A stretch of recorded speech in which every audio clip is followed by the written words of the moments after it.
बे औलाद हज़रात के लिए ख़ास तोहफ़ा। आज का जो नुस्ख़ा मैं बता रहा हूँ इसके मुतअद्दिद फ़ायदे हैं। औरतों और मर्दों के लिए यकसां मुफीद है। जिन मर्द हज़रात में जरासीम की कमी हो, जरासीम की कमी की वजह से औलाद ना होती हो, इंतशार कामिल ना होता हो,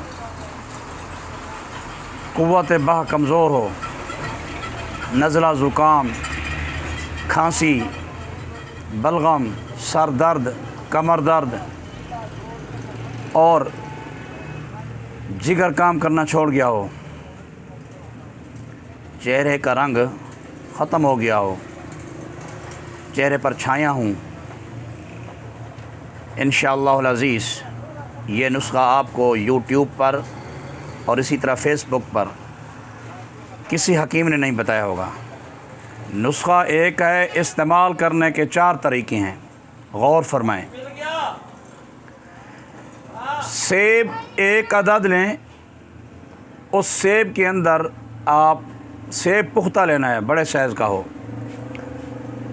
40 अदद लौंग, कम से कम 40 अदद लौंग सेब के अंदर उंगली और अंगूठे की मदद से दबाने हैं। ऐसे 40 लौंग एक बड़े सेब के अंदर 6-7 दिन उसे हवादार जालीदार कपड़े में या थैली में बंद करके लटकाना है, साया में, मकान के अंदर। 7वें दिन से रोज़ाना सुबह निहार मुँह या दोपहर को या असर के वक्त रोज़ाना बिला नागा 2 लौंग आपने सेब से निकाल कर इस्तेमाल करने हैं। और साथ साथ सेब भी छुरी की मदद से काटते जाना, चाहे जायका जैसा भी हो। इस तरह आपने 7 सेब खाने हैं और लौंग 280 हो जाएंगे। 140 दिन में आपने इस्तेमाल करना है इस नुस्ख़ा को। इंशाअल्लाह जो अवारिज़ मैंने बताए हैं, इंशाअल्लाह बहुत फ़ायदा होगा। इसी तरह इस नुस्ख़ा को अगर आप आसान तरीक़ा से बनाना चाहें तो एक तरीका और भी है। रोज़ाना निहार मुँह 1 सेब पुख्ता खाएँ, 1 गिलास दूध और 2 लौंग, बस ये आपका नाश्ता है। आप इसे भी 140 यौम इस्तेमाल करें। ये फिर थोड़ा इसका रेट बढ़ जाएगा क्योंकि रोज़ाना 1 सेब खाना है। और तीसरा तरीका यह है कि 7 अदद सेब पुख्ता पक्के मीठे सेब और 280 लौंग।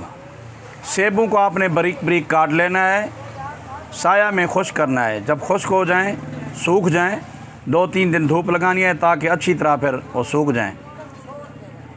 इन दोनों चीज़ों का आपने सफ़ूफ़ करना है।